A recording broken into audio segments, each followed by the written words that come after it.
tiigsiga cusub ee dawladda Puntland ee Soomaaliyeed waa qorshe toosan Puntland tanaaday iyo tallaabooyin waaweyn oo dhanka horumarka loo qaado iyadoo tubta loo marayo hirgelinta yoolashaasina ay tahay tayayn tala wadaag iyo taabagelin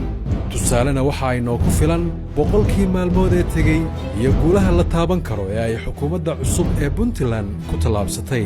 Puntland 100 maalmood iyo 100 waxqabad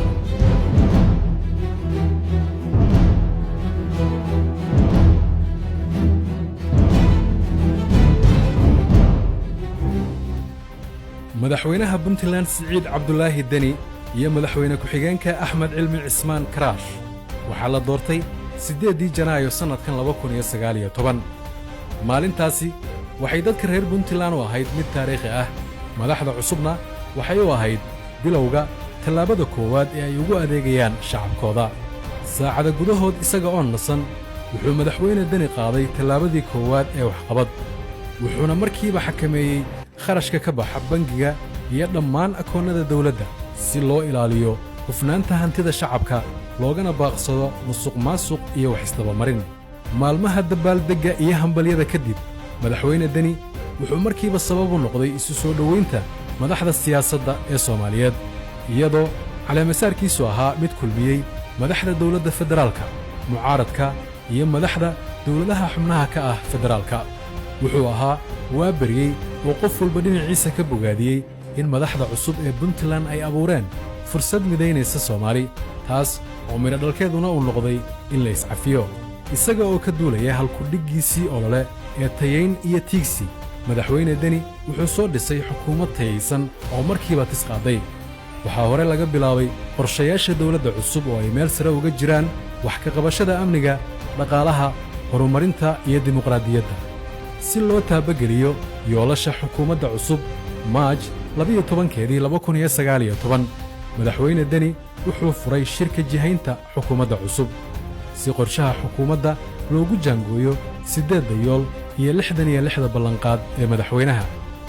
waxay ahayd maalmo ay wasiirrada cusubi isla wadaageen xogtooda dejisteen qorshaha iyo istiraatiijiyadaha ay ku wada shaqayn doonaan kadibna ay bilaabeen inay jaanta isla helaan xoojinta amniga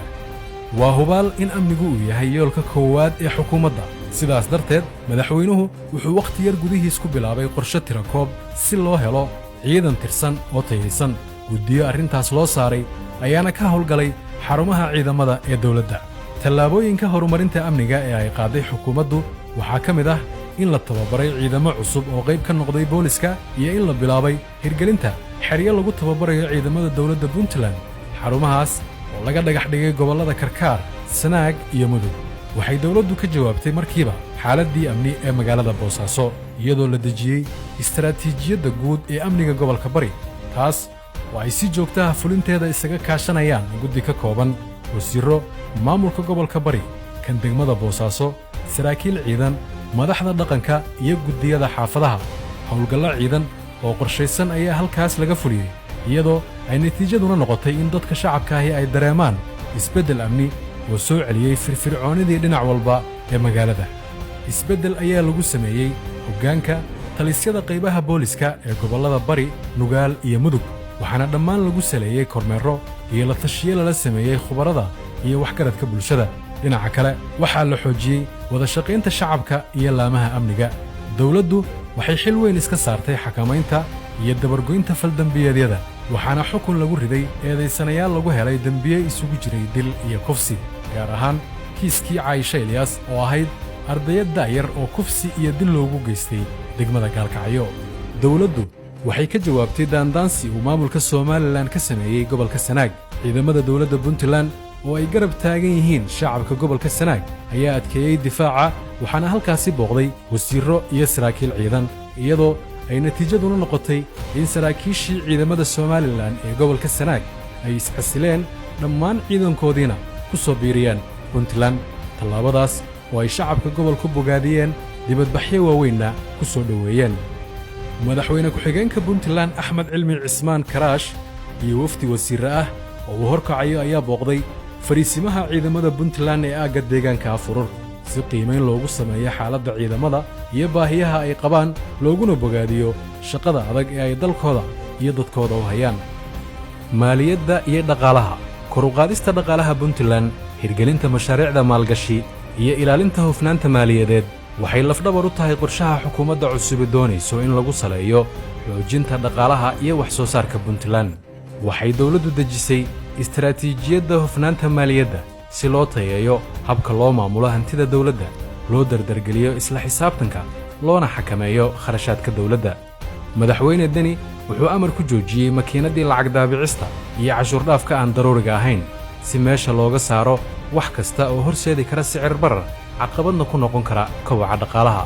100 maalmood gudahood waxay dawladdu qaaday tallaabooyin ugub ah oo lagula dagaalamayo musuqmaasuqa, iyadoo la xidhay shaqaale ka tirsan wasaaradda maaliyadda kadib markii lagu helay lunsasho hanti dawladeed iyo musuq. bixinta mushaharaadku waxay qayb ka tahay isbeddellada la bogaadiyey ee dhinaca dhaqaalaha, taasoo ay si weyn u soo dhoweeyeen ciidamada iyo shaqaalaha rayidka ah ee dawladdu.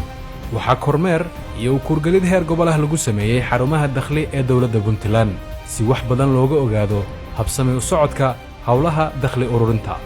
qorshaha lagu horumarinayo maaliyaddu kuma eka oo qura dakhliga gudaha, balse waxaa sidoo kale la dejiyey istaraatiijiyad lagula macaamilayo hay-adaha caalamiga ah iyo deeqbixiyayaasha Puntland ka taageera dhinaca dhaqaalaha. arrimaha bulshada. Maaj 20keedii 2019 waxay dawladdu daahfurtay wejiga saddexaad ee mashruuca waxbarashadu waa iftiin, kaasoo ah qorshe waxbarashada lagu gaarsiinayo deegaanada fogfog. Maaj 24keedii 2019 waxaa Garowe lagu daahfuray mashruuc qalliin lacag la'aan ah loogu sameeyey in ka badan 100 qof oo faruuran. mashruucan oo uu daahfuray madaxweyne Deni waxaa ka faa'iidaystay dad u badan danyar kana kala yimid gobollada Puntland iyo guud ahaan Soomaaliya. Abriil 11keedii 2019 dawladdu waxay bilowday qorshaha darajo u samaynta shaqaalaha dawladda, kaas oo door muhiim ah ka qaadanaya horumarinta shaqaalaha iyo ilaalinta hufnaanta shaqada. Abriil 22keedii 2019 waxay wasaaradda caafimaadku si degdeg ah uga jawaabtay xaalad caafimaad oo ka dhalatay cudurka shuban biyoodka oo ka dilaacay deegaanno hoostaga degmada Taleex ee gobolka Sool. kooxo caafimaad oo waday gurmad degdeg ah oo isugu jiray daawooyin iyo cuntooyin ka nafaqaysan ayaana halkaas gaaray. Abriil 28keedii 2019 waxaa magaalo madaxda Puntland ee Garowe ku qabsoomay shirweyne ay isugu yimaadeen ergooyin matalayay haweenka Puntland. kulankaas oo ahaa mid ay wasaaradda haweenka ee Puntland hagaysay waxaa muddadii uu socday lagu gorfeeyey doorka ay haweenku ka qaadan karaan siyaasadda, horumarinta bulshada iyo sugidda amniga. May 8keedii 2019 wasaaradda caafimaadku waxay marakaneecooyin iyo agab kale u qaybisay in ka badan 60,000 oo qof oo u badan dadka barakacayaasha ah ee ku dhaqan magaalooyinka waaweyn ee Puntland. waxaa sidoo kale kaneecada laga buufiyey 16,000 oo guri oo ku yaalla degmada Boosaaso. adeeggaas oo ay dad 70,000 tiradoodu kor u dhaafayso ka faa'iidaysteen. May 18keedii 2019 madaxweynuhu wuxuu daahfuray imtixaanaadka shahaadiga ah ee Puntland, iyadoo mudnaan gaar ah sannadkan la siiyey habsami u qabsoomidda imtixaanaadka maadaama uu imtixaankii ay dawladda federaalku qaadi lahayd fashilmay. ardayda ayaa hal mar u wada fadhiistay imtixaanka dhammaan gobollada Puntland. kuwa duruufaha caafimaad dartood imtixaanka u geli waayena waxaa guryahooda loogu geeyey imtixaanka iyo korjoogayaal. Juun 11keedii 2019 wasaaradda haweenku waxay magaalada Gaalkacyo ku daahfurtay mashruuca kabidda bulshada iyo ka hortagga tacaddiga ka dhanka ah haweenka. mashruucan oo socon doona muddo 3 sano ah waxaa fulintiisa iska kaashan doona wasaaradda haweenka, hay-adda IRC iyo ururka maxalliga ah ee Kaalo.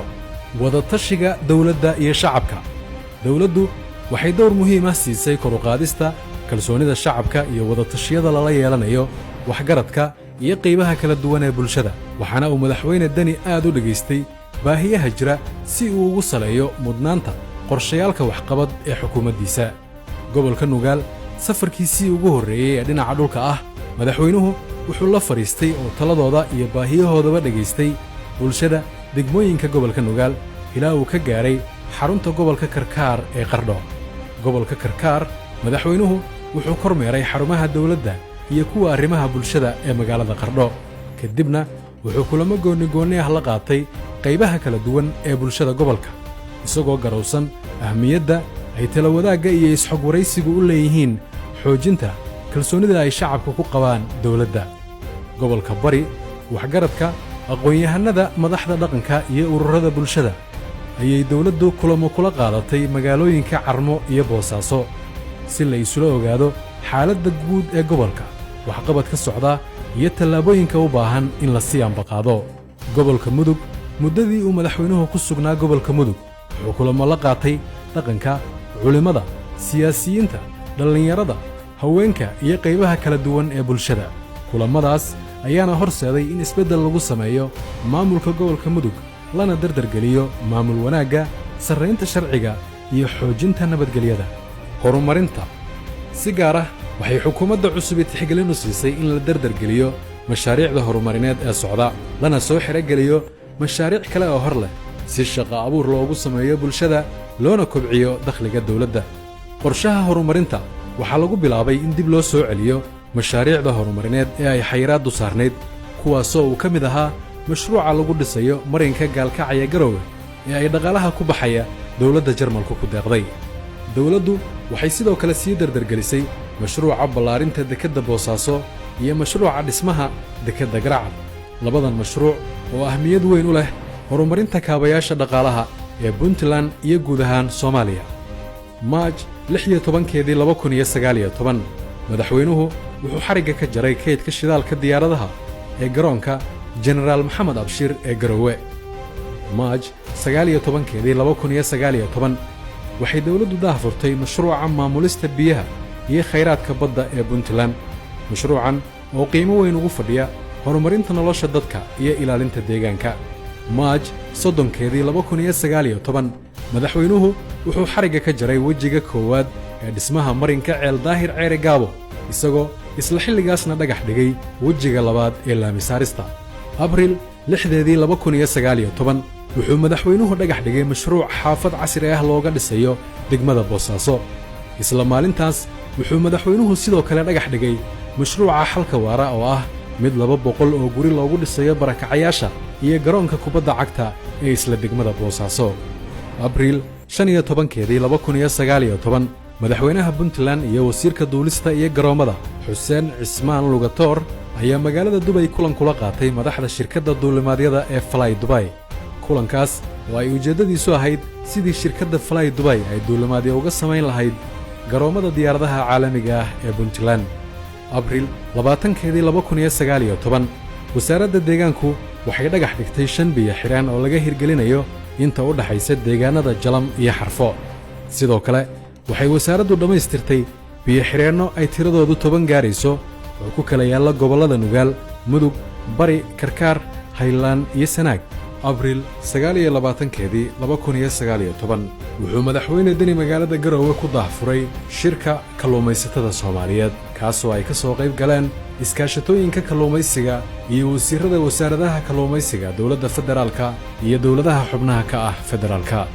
May 31 2019 waxay dawladdu heshiis lagu dhisayo dekedda kalluumaysiga ee degmada ay la saxiixatay shirkadda CCECC ee uu fadhigeedu yahay Shiinaha June 5 2019 waxay dawladda Puntland heshiis la gashay shirkad kale oo Shiineys ah laguna magacaabo Tongshan Economic Development Zone heshiisyadaas oo kala ah mataanaynta labada magaalo ee Tongshan iyo Gaalkacyo iyo waliba in deegaanada Puntland laga hirgelinayo aag ganacsi oo loogu magac daray aagga dhaqaalaha ee Geeska Afrika June 12 2019 madaxweynaha Puntland wuxuu magaalada Addis Ababa kula shiray madaxda shirkadda duulimaadyada diyaaradaha ee Ethiopian Airlines kulankaas ayaa looga wada hadlay sidii shirkadda duulimaadyada caalamiga ah ee Ethiopia ay Puntland duulimaadyo joogto ah uga hirgelin lahayd June 14 2019 waxaa magaalada Garowe soo gaaray wafdi ka socda dalka Ethiopia oo uu horkacayay gudoomiye ku-xigeenka shirkadda Ethiopian Airlines ujeedada socdaalka wafdigan ayaa ahayd sidii ay qiimeyn ugu samayn lahaayeen garoomada diyaaradaha ee Puntland maadaama shirkadda Ethiopian Airlines ay dhowaan duulimaadyo caalami ah ka bilaabi doonto Puntland siyaasadda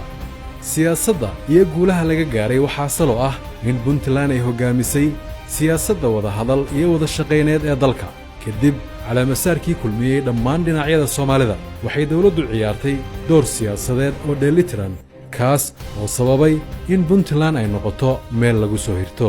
madaxweyne Deni wuxuu kulamo la qaatay danjirayaal iyo wakiillo ka socda dalal dhowr ah dhammaanna waxay ka wada hadleen xaaladda Soomaaliya si gaar ah arrimaha Puntland waxaana ka mid ahaa safiirka Maraykanka ee Soomaaliya Donald Yamamoto oo madaxweyne Deni kulan kula qaatay magaalada Boosaaso kulankaas oo noqday kii u horreeyay oo meel ka baxsan Muqdisho uu safiirka Maraykanku kula yeesho mas'uul Soomaaliyeed isaga oo qaadanaya doorkiisa hogaamineed madaxweyne Deni wuxuu isugu yeeray madaxda dawladda Soomaaliyeed heer federaal iyo heer dawlad goboleed wuxuu fidiyey gogol nabadeed si looga gudbo caqabadaha jira maadaama uu dalku marxalad aad u adag marayo Puntland waxay kor u qaaday iskaashiga iyo wada shaqaynta dawlad goboleedyada waxaana lagu qabtay Garowe shir iskaashi oo ay isugu yimaadeen Puntland Hirshabeelle iyo Koonfur Galbeed sidoo kale waxay Puntland iskaashi la samaysatay maamulka Galmudug dimuqraadiyadda hirgelinta nidaamka dimuqraadiyaddu wuxuu qayb ka yahay qorshayaasha waaweyn ee hoggaanka cusub ee Puntland si mustaqbalka loo hirgeliyo nidaamka axsaabta badan iyo hannaanka doorasho ee hal qof iyo hal cod taas iyadoo laga duulayo waxay dawladdu xilli hore ambaqaaday tallaabooyinka loogu gogol xaarayo nidaamka xisbiyada badan iyadoo muddo kordhin loo sameeyey guddiga madaxa bannaan ee doorashooyinka Puntland waxyaabaha rajada geliyey shacabka waxaa ka mid ah in dawladdu ay xilli hore bilowday wacyigelin ku saabsan doorashooyinka hal qof iyo hal cod tijaabada u horraysana lagu dabaqayo doorashada golayaasha deegaanka ee degmooyinka Dangorayo Waaciye Xarfo iyo Carmo tallaabooyinka waxqabad ee ay xukuumadda cusub ee Puntland qaaday tan iyo markii uu madaxweyne Deni soo dhisay 10kii bishii February ee sanadkan 2019 waa kuwa togan oo ay dadka reer Puntland ugaga tusaale qaadan karaan timaadada dhow iyo himilooyinka waaweyn ee ay hirgelintooda Puntland ku taamayso